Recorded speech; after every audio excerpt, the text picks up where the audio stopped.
All right, sweet. All right, let's figure out what everyone starts coming here in a little bit, and then we'll just jump into it. Um, Kind of a quick little, oh my God. Kevin, did you have to join? All right, now I feel bad. I was just about to say, crap, I picked the wrong room. That's all right. You guys can just join yourselves out and I'll introduce myself to everyone else. So I don't think we have anyone else joining. Hopefully, if we do, that's great. Just a couple of talking points tonight as we go over some Brotherhood and the retention side of things. But for those who don't know me, my name is Greg Maida. Obviously, I work for headquarters, assistant director of chapter operations. So I work alongside one of your supervisor, and we pretty much combat the same thing. For those that I work with, please keep it down. I'm trying to work. I don't need to hear it from you, Dunnigan, please. But yeah, so we'll go over a couple just really quick points about Brotherhood and retention. Kind of like what Gordy was leading off with, and Matt kind of touched on too. Really, the point of Brotherhood, as we know, is really that having that robust, genuine, impactful connection and experience when you're an undergrad. So obviously, we want to build up the Brotherhood as much as possible within the group. So it's things, and it's the obvious point: are we doing things together? If we are doing things together, again, are they having fun? Are they doing things that everyone can relate to? Are they sharing those experiences? Are they doing the thing? Are they listening to what everyone else is talking about? Um, we spent a lot of time on the calendar or this last month, or at least your chapter should have. I don't know how much necessarily work some of your chapters might have done, or if you helped them out with that process. But we spent a lot of time working on that through a rough draft and then through a final draft and creating this calendar. The chapters should really be utilizing that calendar, at least going back and checking on it to make sure, hey, we said that we wanted to do this. Are we living up to those expectations? Are we making sure that we do have this plan? Do we have the room? Do we have the location? Do we have the reservation made? It's trying not to waste that time that they spent together and making sure that they live up to the expectations that they set forth. Also, too, building off of that calendar, obvious reason, if we know when it's happening, guys can be there, right? And I think that's the point that some chapters might not necessarily fully invest in. For putting it on the calendar, are we making sure that brothers can take off from work? Are we making sure that brothers are putting their schedules together around classes, around other obligations that they might have?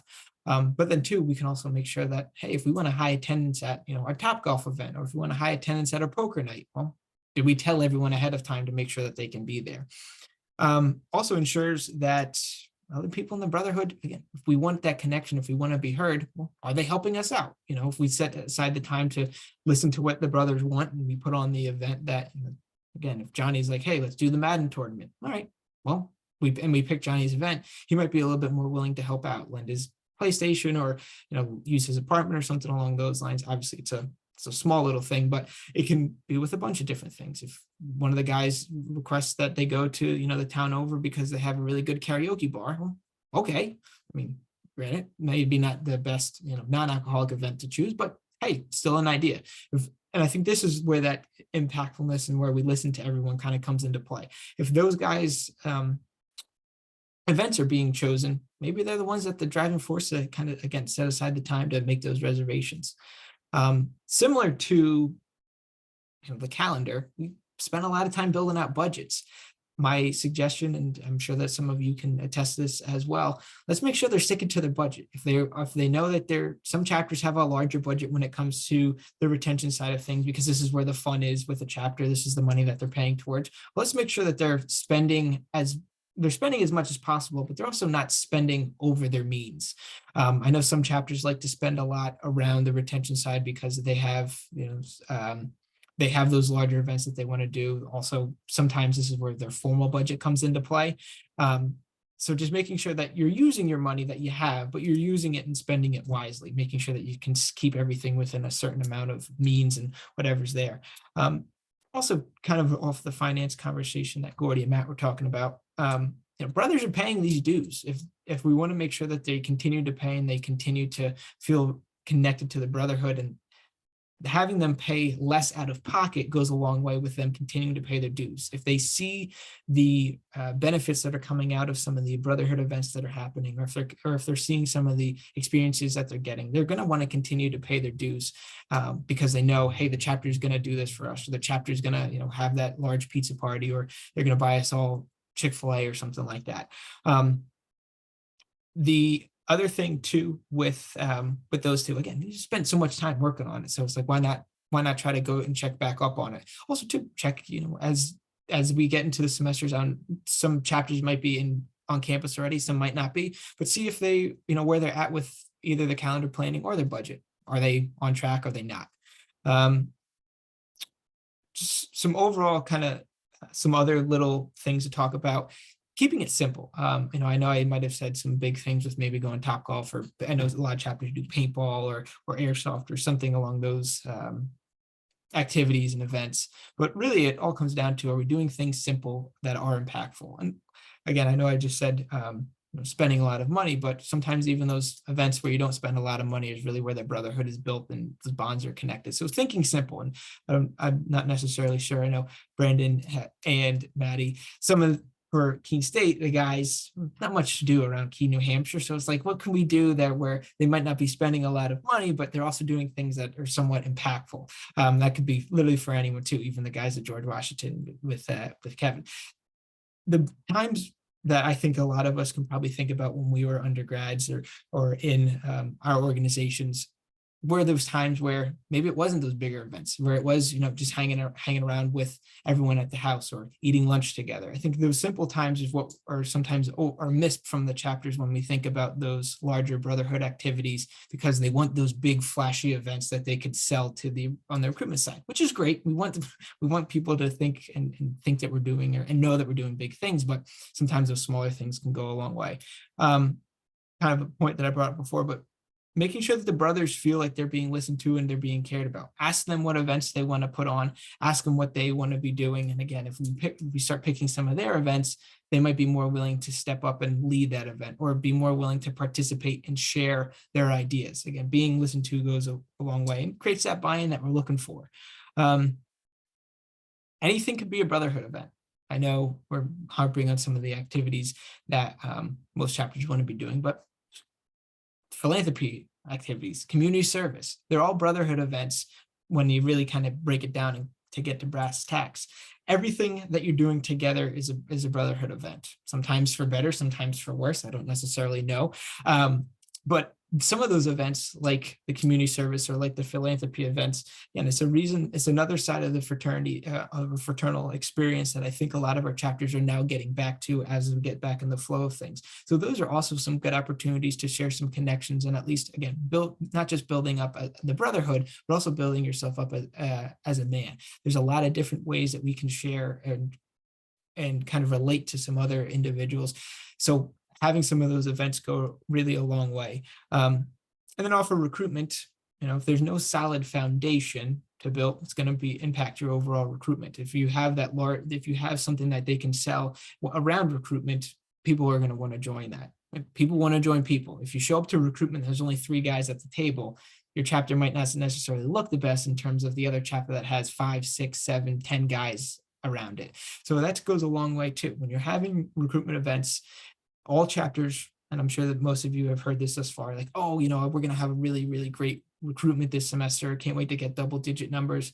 Well, one of the best ways to get double-digit numbers is to have a high presence there. And if our brotherhood is kind of in shambles, or if our brotherhood isn't where we want it to be, potential new members are going to be able to see right through that, and your recruitment might not be as high as we were expecting.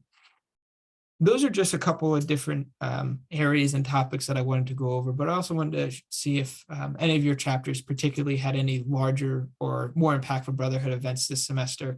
Don, again, please don't share any of the ones that UMass did, just because we're recording. Were there any great events that your chapters put on this year that a lot of the members were talking about or continue to talk about?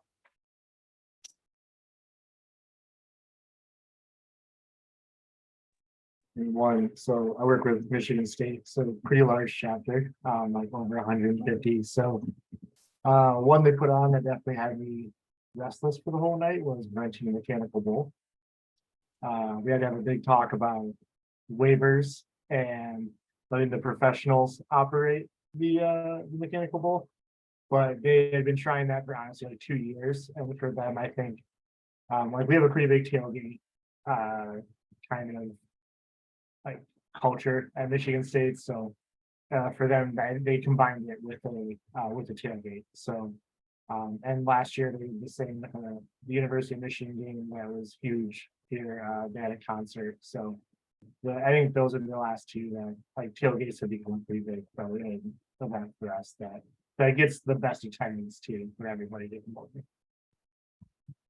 Bowl sounds insane in a couple of different ways. I'm glad that nobody probably got hurt too, or badly hurt. But yeah, I think that's great too, because that's also probably an experience that not many. I mean, personally, I haven't heard many of other chapters or universities putting on a mechanical bull. So that's probably something that now, I mean, regardless if it's a Brotherhood event or not, but maybe that becomes an event that they put on, that's going to get a lot of notoriety from the chapters, and that's probably going to help out in a lot of different areas. So, but definitely the first time I've heard that one. It was better than the IFC boxing night, so I would rank it above that. So I've heard of chapter. It sounds amazing. Yeah, it sounds like they don't get hurt. Were there any other? Oh, Brandon, go ahead. But yeah, we do mechanical bulls all the time in New Hampshire. You should come up one time. Really? And just, ride a couple. Yeah, we have one like at least once a month. I'll start sending you dates. You just come up. Well, yeah. I'll let you know, buddy. Okay. I do plan on going skiing up there, but yeah, live or die, like Logan said, right? We don't have rules here, so we are just and so because we're in Keene, the beautiful city of Keene, New Hampshire, like Greg said, there's not a lot going on, and so our guys have done a really good job actually hunkering down, and they find out what all of the student involvement, like student activity office events are. So like late night bingo, mechanical bull things, laser tag, all that stuff. They get that calendar and then they go to all those things so that they're actually like going to campus events for a little while in letters. And so they do things that are free, right?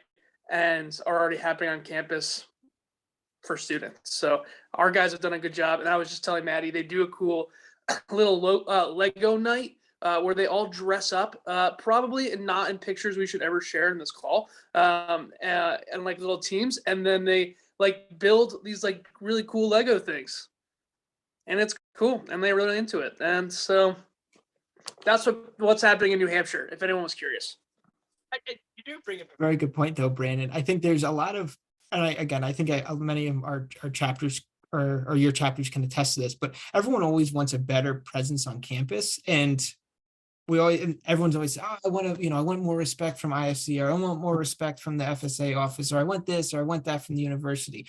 But then we share, or hopefully we're sharing ideas, kind of like what Brandon said, and then it's like, hey, did you go to that thing that the university put on? And then they go, no. Why not? What better way to, put your money where your mouth is to show up to some of these events? And again, like Brandon said, most of the time you've paid for it with your student fees that you paid to go to school there. So it's like, why are we not showing up to this? And again, recruitment tool. If we show up in force, if we show up in letters, and we show up and we have a good time, and be a little rowdy, but within means, people are going to be like, oh, they seem like a interesting group of people. Let's see what they're about. Let's check them out, and probably go to your Instagram page. It's kind of like a snowball effect from there. But that's a very good point, Brandon. I appreciate you bringing that up. Any other last points before I end it, and we'll go back to the main session? Any other points that you guys want to talk about? Kevin? GW did a paintball, which was like huge with them. They rented a couple cars. No one has a car in DC, and went out to like a local paintball range, and the guys just had the best time there. They absolutely loved that. Yeah, I think it helped them get a little anger out too. So that was definitely a fun one for them.